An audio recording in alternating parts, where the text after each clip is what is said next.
Hi, this is Steve with NE Family Lights. If you're new, welcome. If you're not, welcome back.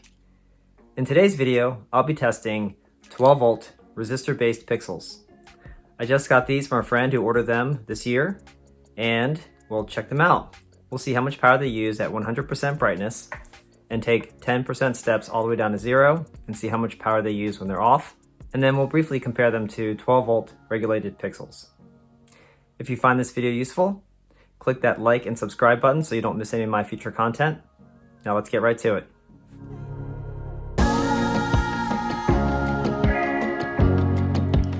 So first we're looking at a screenshot of the pixel. This is the 12 volt in, and you can see that there are resistors here. There's 3 on this side. Looking at the voltage regulated pixel, here's that side, and you can see that there's a chip here instead of having 3 resistors, and that's how you can tell the difference between resistor-based and regulated pixels. Here is the back of that resistor-based pixel, and as you can see, it looks very similar to the back of the regulated pixel.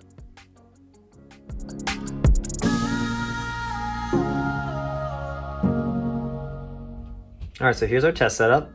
I've got the Falcon F16 here, and we'll be using this first output and power supply at 12 volts.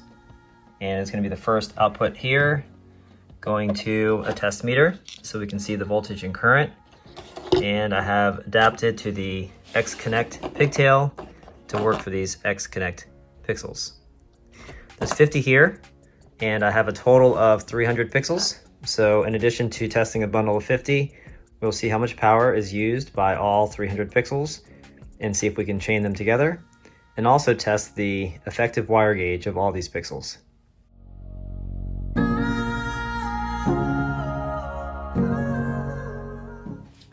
Okay, so they're all off, and we'll start with 100% brightness on all white. And it is a little bit of voltage loss running across the line from the 12 volt power supply. So we're at 11.7 volts at the start, 1.39 amps. 90%, we're at 1.26 amps.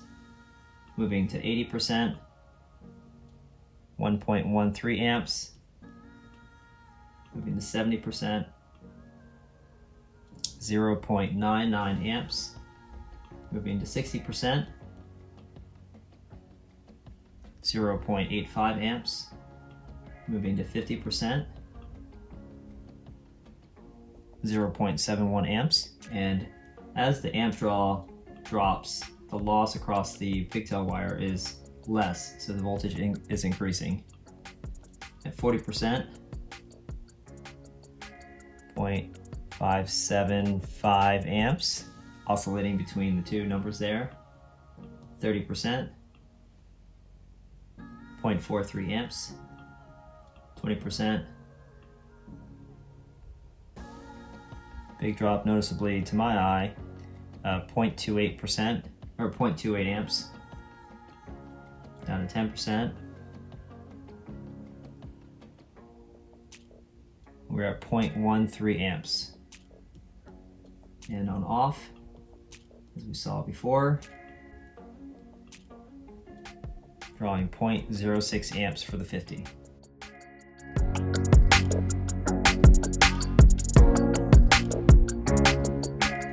Next, we're going to check a couple of different ways to measure the wire gauge. Since I'm borrowing these from a friend who just got these ordered, I do not want to damage them in any way or cut these wires, and I'm sure he'll thank me later. So what I have is another meter on this end so we can test the voltage at the back end of these 50 pixels. And I don't have a pigtail that works for this, so I've kind of devised this little method here to then connect into the V plus and the ground. And so I've got the wire bent over so that way it makes a nice snug fit into the connector. So we'll put them on here. What I do like about these pixels is that the wires are all labeled. So it says positive, data, negative, and the negative's marked with a hashed line. So that goes right to the pin, so I know I'm safe to put the black into the negative and then the red into the positive. And what I have here is the voltage out across the back half of the 50. So what I'm going to do is turn it on full white, and we'll see how much voltage loss we have across the 50 pixels. All right, so turning them on 100% full white. Let's see what we got. We got 11.7 volts at the beginning, 10.9 volts at the end, drawing 1.4 amps for all 50 pixels. So we have a voltage drop of about 0.8 volts. Next, what we'll do is I have all 6 bundles of 50. So we have 300 pixels, 1, 2, 3, 4, 5, 6. They're all connected together. So that gives us the longest length wire from the beginning to end. And what I'm going to do is test the resistance between the beginning and end for the positive and the beginning to end for the negative wire. That way we can test the electrical performance of these pixels. This first one is the V plus pin. We have 3 ohms. And then we'll try the ground pin.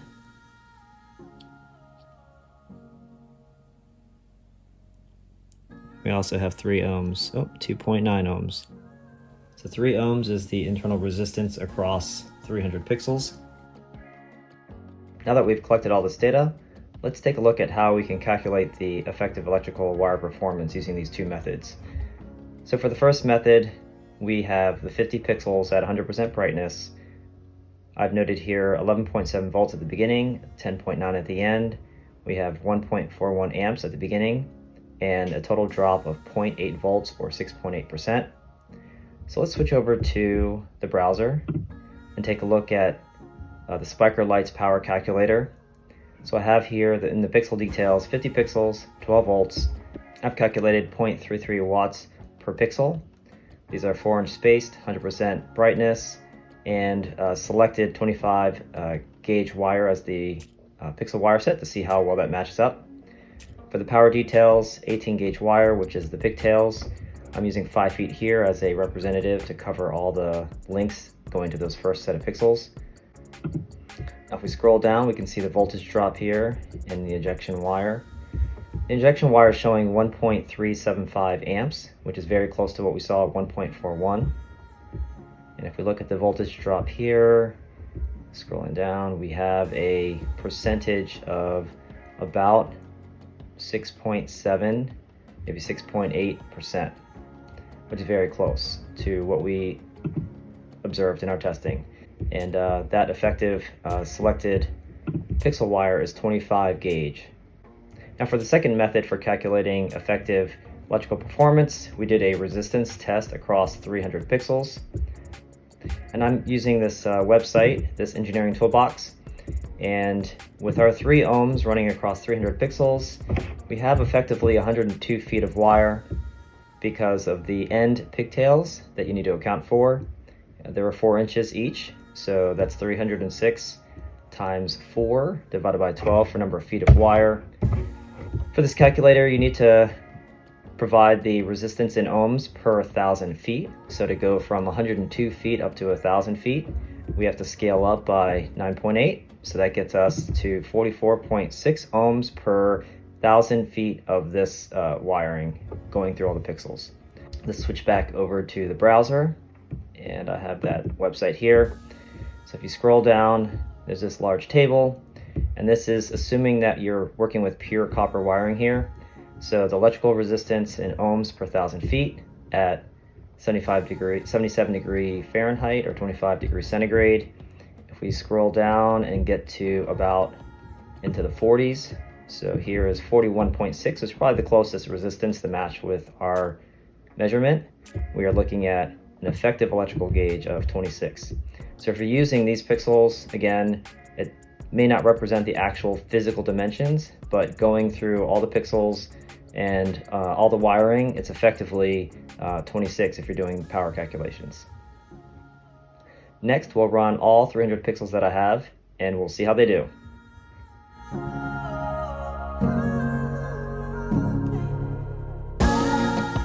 All right, and last but not least, I've got all 300 pixels here, and we know how much a bundle of 50 pixels are using, so we've got all of them on 0, and what I'm going to do is ramp them from 10% and see how high we can go and see if we can get to 100% here with 300 pixels in line and check out the voltage at the beginning and the end, see if there's any color loss, any flickering, and see how much power it pulls. All right, so the first one we have is at 10%. So we have 0.81 amps. We'll move to 20%. Our voltage is dropping towards the back end. We got 1.36 amps. Let's go to 30%. We definitely have some color loss here at the back end. Probably the last 50 pixels are not as bright as the rest, but it's still pretty good. 7.3 volts at the end, 1.78 amps. 40%. And now it looks like the last 100 pixels or so are a little off color. Looks like the red LED is not quite lighting up as bright across these in general. So we're at 6.5 volts at the end, 2.16 amps. Go to 50%. 5.9 volts. Still not getting any flickering, which is very impressive. The color is faded, but they're still working. 2.47 amps. Let's go to 60%. Okay, again, we're at 5.4 volts with no flickering, no data corruption. Again, the discoloration is probably in the last 150 of the 300 and still only drawing 2.75 amps. If I had 600 pixels, this would probably be equivalent to running 600 pixels at 30%. So this is 300 at 60%. So if you're trying to run a bunch of pixels, you could probably run a bunch of these. They're not flickering at all, which is pretty impressive at 5.4 volts. And if you saw the test and the specs of the regulated pixels, those pixels need at least 7 volts in order to maintain both pixel data and color. And so this is definitely more tolerant for voltage loss across the line without experiencing any flickering. Let's go ahead and move it up to 70%. Okay, we're at 5 volts at the end, 2.99 amps. Let's go up to 80%. 4.6 volts at the end. They're still not flickering. 11.3 volts at the beginning, 3.21 amps. At this point, I'd say 150 of the pixels are discolored. Let's go to 90%. Okay, 4.3 volts at the end, and they're still not flickering. It still looks like we have 150 pixels with lighter color. 3.41 amps. This is equivalent to running, I guess, 900 pixels at 30% brightness. So it's pretty resistant to voltage loss across these resistor-based pixels. And let's go to 100%. Okay, 100%, 3.59 amps, 4.1 volts at the end, and they still would work. So if you have a display that's pretty tolerant for color differences from the beginning to end, it's definitely much whiter at the beginning and much greener to my eye here at the end. All right, now let's take a look at all this data.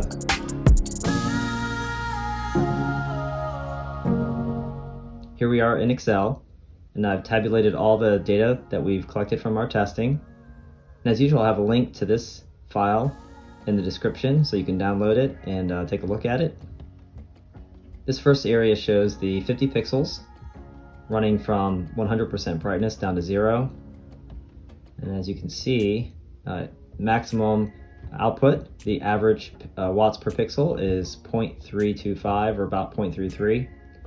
As we ran down through the 10% increments, it's pretty linear. So actual percentage of power used is based upon the voltage and the current. And so as the brightness dropped, the voltage also increased because the power is improved. And so the actual power used in this column here, actual watts, is the voltage measured at the beginning times the current. So as we dropped from 100 down to 10, you can see it's pretty close to right on this 10, 90, 82, 71, 61. And when all the pixels, all the LEDs are off, it's still using about 4.4% of the power. and that's so the WS2811 chip and any other components that still have a little bit of power or still drawing some power there. On the right here, I have the results of my 2017 12-volt regulated pixels, and you can see as I ramped from 100% down to 0, the average power per pixel at 100% was 0.622 watts. So comparing this to the newer resistive pixels, it's about a 52% of the old ones. Looking right down the line here, it's just about 50% of the regulated pixels from 2017. And we'll get to looking at why there's a difference there here in a second. Going back to the power being used when all the LEDs are off. So here it's showing we have 4.4% of the resistor-based pixels being used. It's about 14 milliwatts per pixel. On the 12-volt regulated pixels, when I tested those, it was about 31 milliwatts, so about 5% of the maximum power was used when all the LEDs were off. So that's about comparable, anywhere between 4.5% to 5%. What does that mean? So if you have a 10,000 pixel show, scroll down here. What this really means is when you have for example, a 10,000 pixel show and the LEDs are off, so you think everything is powered down. It really isn't powered down. Those pixels are powered. The chips are drawing and consuming some power. And so 10,000 pixels using the resistor base would consume about 144 watts. And that's just the pixels themselves. You've got power supplies, you've got controllers, other things that are going to have some losses in power consumed. So these are just the pixels. Comparatively, a 10,000 pixel 12-volt regulated, the older style pixels would consume about twice as much, 309 watts, when all the LEDs are off. So because of that, I tend to power down all the control boxes that are powering the pixels. I'll leave my show player running to keep the schedule, and then just power everything else down and then power it up before the show starts. So let's get back to looking at the 50% power usage difference between my 2017 regulated pixels and these new 2021 resistor-based pixels. I found on the Do-It-Yourself Christmas wiki page that there is this write-up about pixel efficiency. So in this paragraph it mentions a typical 12-volt DC pixel uses 20 milliamps per LED, so there's 3 colors, so that would be 60 milliamps, plus about 5 and some other milliamps for the WS2811 chip. That would then consume 0.72 watts of power. And since the human eye can't really detect the difference between these higher output brightnesses, manufacturers are able to lower the current through these LEDs, so that way 12-volt pixels that are running at 10 milliamps per LED, or half the power than the 20 milliamp LEDs, can also drop the power consumption in half to 0.36 watts without having any kind of reduction in what your eye would see noticeably. Here's a table that's also on that wiki page, and it shows here for the 12-volt pixels 20 milliamp per color, 0.72 watts per pixel, and likewise with the 10 milliamp per color LEDs, that consumes 0.3 watts per pixel, which is about half the power. Comparing my results of testing to this wiki, my 2017 regulated pixels appear to be using the previous higher current 20 milliamp per LED output. Newer pixels, which include these resistor-based pixels, and may include newer regulated pixels, have implemented the 10 milliamp lower power, hence more efficient LEDs. This is good for being able to power more pixels per output and power supply. We're back in Excel, and based on the max power usage per pixel, I created this table that represents theoretical current draw of 50 pixels to 350 pixels. This assumes that all the pixels are, quote, fully powered, aka no voltage loss across all the pixels. The current draw and power use can closely match the table if you're doing self-power injection, aka power balancing. We can compare the theoretical to the actual running of 300 pixels with no power balancing, since we did that test. So here in this row you can see 300 pixels, theoretically only up to 60% brightness, and after that, assuming all the pixels are fully powered, you're going to draw too much current and you'll pop the fuse at 5 amps. However, in our testing, if I scroll down, I've duplicated that theoretical 300 pixel row right here, and right below it is our actual results. So you can see when it's at a lower percentage, the current matches pretty closely. But as we increase this percentage, the current draw actually starts to deviate, and that's because the voltage is dropping across the line. I've also captured in the row below it the volts at the beginning and the end of the line that we observed. So you can see 11.997, and as we go across here, the amount the voltage decreases drops pretty significantly. And because of that, we're still able to power these pixels even at 70%, 80%, 90%, 100%. So at 100%, theoretically, if all the pixels were well powered at 12 volts, we would be consuming 8.13 amps. But since we have that voltage drop, like I said, they're actually not drawing that much power, so they're only drawing 3.59 amps. What's interesting to note is I saw some color degradation right at 7 volts or so. So 6.5 volts might be fine if you're running a long string and you don't have other better powered pixels next to these. What was interesting is with all 300 pixels at 100% doing single color tests, I was seeing 6.6 to 6.8 volts at the end. So when you run just single colors, they look great. In a typical show, you're not going to be running only one color, but then again, you're probably also not running your lights at 100%.